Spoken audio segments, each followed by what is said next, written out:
Virus में mutation की वजह से विशेषज्ञों के बीच में चिंता बढ़ती जा रही है कि वैक्सीन के दोनों शॉट लेने के बाद भी शरीर के अंदर इस वायरस से लड़ने की क्षमता घटती जा रही है। ये एक बहुत ही सीरियस इशू है विश्व भर के वैज्ञानिकों के लिए, क्योंकि कोविड-19 के अल्फ़ा, बीटा, गामा, डेल्टा और डेल्टा प्लस के न्यू वेरिएंट्स आने की वजह से वैक्सीन का असर शरीर के अंदर कम होता जा रहा है।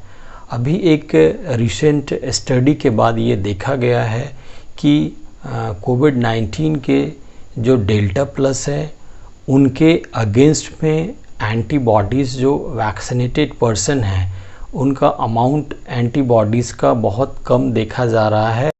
अल्फ़ा B117 के अगेंस्ट में भी एंटीबॉडीज़ का लेवल कम दिख रहा है।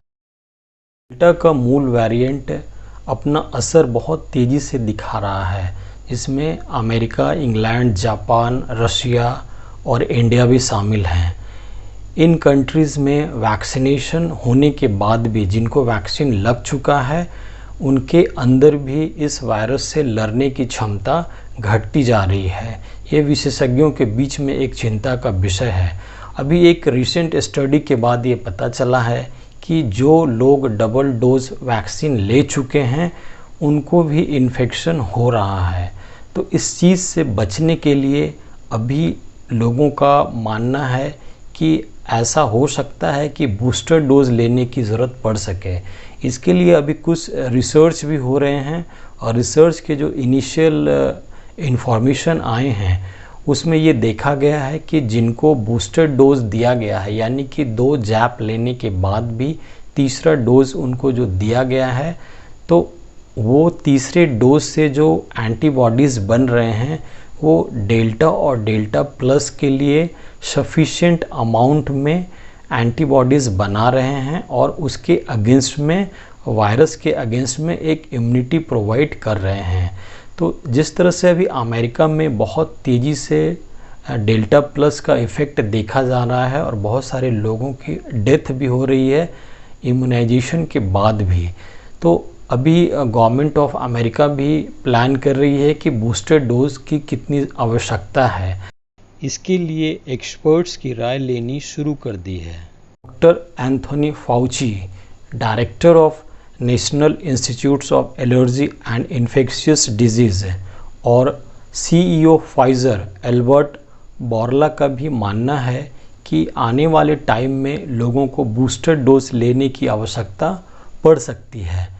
अमेरिका में डेथ रेट बढ़ते हुए देखकर फाइज़र ने अभी 100 डेज़ में बूस्टर डोज लाने की घोषणा की है। उसका मानना है कि आने वाले टाइम में बूस्टर डोज सबको लेना पड़ सकता है, इसलिए फाइज़र ने स्ट्रैटेजी बना के न्यू रिसर्च करना SARS-CoV-2 के अगेंस्ट में शुरू कर दिया है। और ये बूस्टर डोज का जो ड्यूरेशन होगा आफ्टर सेकेंड डोज एंड होने के 6 to 12 मंथ के बाद या इस बीच में आपको लेना पड़ सकता है, क्योंकि वायरस बहुत तेज़ी से म्यूटेशन काउज कर ले रहा है और जितने भी अभी रिसर्च हो रहे हैं उस पे वायरस के इफ़िकेसी को देखा जा रहा है आफ्टर वैक्सीनेशन। फर्स्ट डोज में 33% इम्यूनाइज हो रहा है बॉडी, तो उस कंडीशन में तो इफ़ेक्ट बहुत ही कम हो रहा है। सेकेंड डोज में इम्यूनाइजेशन का जो लेवल है वो बढ़ के 60%, 80%, 90% तक जा रहा है। लेकिन उसके बाद भी जो वायरस में वेरिएशन आ रहे हैं, यानी कि जो म्यूटेशन आ रहे हैं, उसकी इफ़ेक्ट को, वैक्सीन के इफ़ेक्ट को वो कम कर दे रहा है, क्योंकि वायरस भी वैक्सीन से बचना चाह रहा है। वो जो बॉडी के अंदर जब एंटर कर रहा है तो वो अपने अंदर म्यूटेशन, जो न्यू वेरिएंट एंटर कर रहे हैं, वो कहीं ना कहीं जो वैक्सीनेटेड बॉडी है उसको वो ओवरकम कर ले रहे हैं और अपने अंदर एक डिफेंस क्रिएट कर ले रहे हैं। इन सब चीज़ों को देखते हुए बूस्टर डोज SARS-CoV-2 के अगेंस्ट में लेने की आवश्यकता पड़ सकती है। Thank you for watching my YouTube channel.